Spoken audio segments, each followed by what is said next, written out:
one public school to another because my family moved. At my old school, we hadn't really gotten a lot of homework, and definitely not in math. So I was expecting the same. Thank you.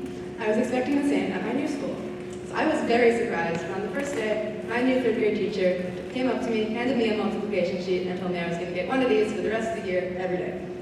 I went home and, like any normal kid, attempted to do my homework. There was just one tiny little problem. I barely knew how to multiply. I should have just asked my teacher for help. I went home and I cried about my homework, and I screamed about it every night, and I was very upset about it. And I just didn't know how to do it. My parents told me I should have just asked her for help. I'm sure she would have given it to me, but I was too ashamed to. I told them that I just thought it was because I was stupid.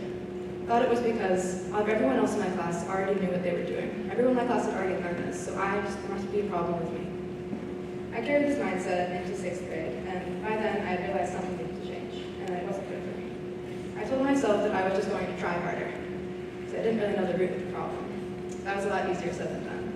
It was so hard for me to get over my self-doubt, and to convince myself that maybe what I needed was help. But it seemed like no matter how hard I tried, I was never going to get any better. I didn't understand what I was doing wrong, and I just need to understand everything so fast. One day, after failing a fractions test, I came home very upset. I couldn't understand why me just trying harder wasn't working.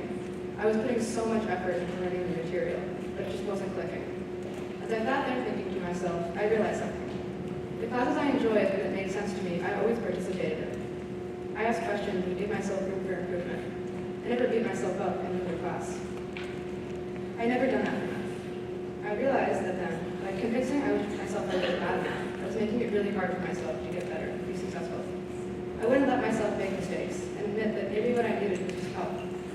Maybe the reason the other kids in my class seemed to understand everything so fast was because they asked questions and admitted that I needed support. That's what I needed to work on. That's what I need to do to get better. I would love to say I'm perfect at asking for help when I need it now. But I still struggle with it, and I believe that I will always continue to. But this year, I successfully raised my hand 3 times, and I spent wonderful math a grand total of once. That's a lot more than I'm used to, and I'm really proud of myself. I think that in order to get better at something, it's important to admit that getting help is okay. It's okay to not be naturally good at something. We can't all be good at everything. Sometimes we need help with something that many other people have no problem with, and it's completely okay to accept that. The first step in realizing I needed help for me was to accept that even though math is a natural talent of mine, it doesn't mean that I should give up. I knew Maamina, I believe that needing help is okay.